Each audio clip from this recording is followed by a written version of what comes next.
Now we come to the vows. The promises by which Brandon and Jess will bind themselves together in marriage. These words are not to be spoken lightly, for they carry deep meaning and commitment. Before I get to yours, Brandon, Nova, I have a little something I want to say to you. Nova, today isn't just about Dad and I. This day is also about the day when we officially become the Thomases. Before you and your dad came into my life, I always knew something was missing.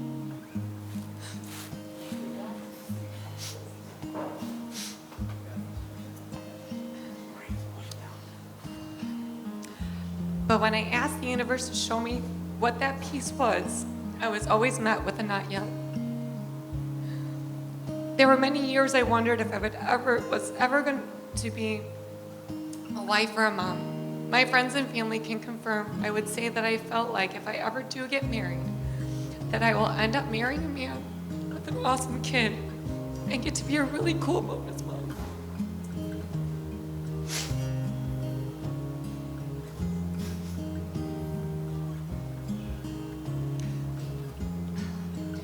And when you know it, the universe came through. Nova, you are kind, spunky, smart, creative, and every day becoming a little more like your father. Which I will tell you is the biggest blessing and maybe a little bit of a curse. Now I have a front row seat to watch you grow into the proud, independent, amazing person you are meant to become. And I couldn't be more excited to be right there beside you as you go through all the wonderful ups and downs life has to offer.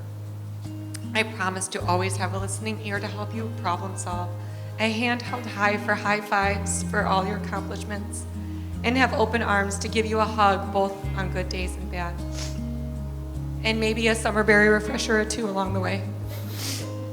Being your bonus parent is something I take great pride in, and I hope you know that you can forever count on me to be there for you. I love you, and I am so excited we can officially call ourselves again.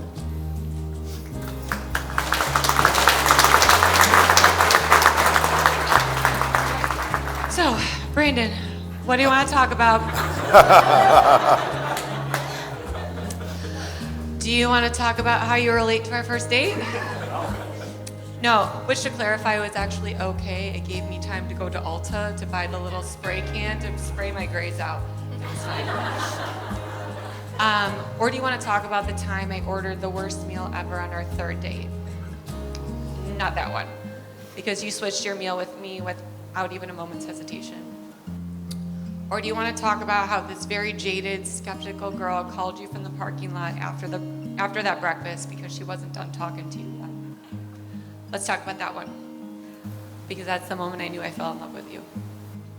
Before I met you, I had become content with my life. I had a wonderful career, a beautiful apartment, an amazing family, and fabulous friends. I had convinced myself that finding the love of my life was not in the cards for me, and I was destined to be the single, fun aunt, even though my heart burned and ached for something more.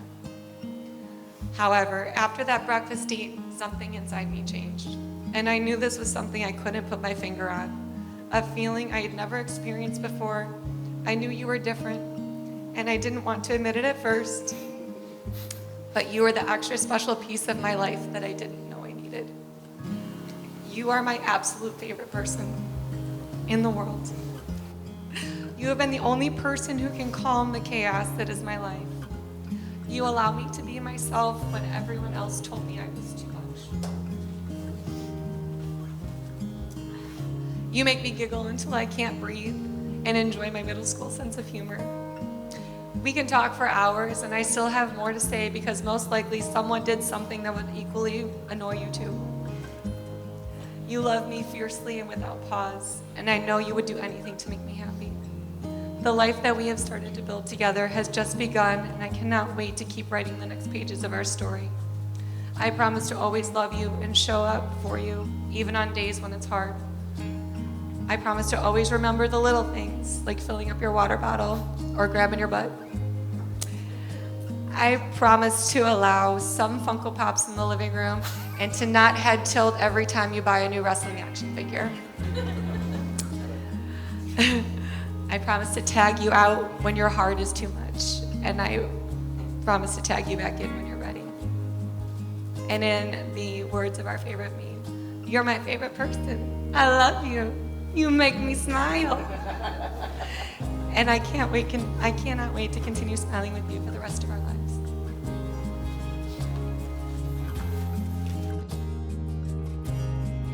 You sure you want to give me a live mic, though? Well, you said you wanted me to hold it, but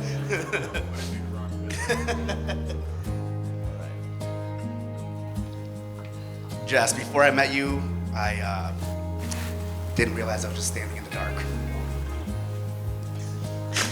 I've loved you. I've loved you all along. I want to make you smile whenever you're sad, because I was made for loving you. Baby, you were meant for me, because hell is what we all go through to try to find an angel like you. I'm so glad you found me. Whoa, no. I promise to always love you. I promise to always kill all the spiders, even if I'm already in bed. I promise to always cook for you. And although it's already been talked about several times, I promise if we were ever at a restaurant and you don't like your food, I will always trade yours for mine. Most of all, I promise to never stop dating you, and I will always love you for you. You are truly my best friend, and I love you to the moon.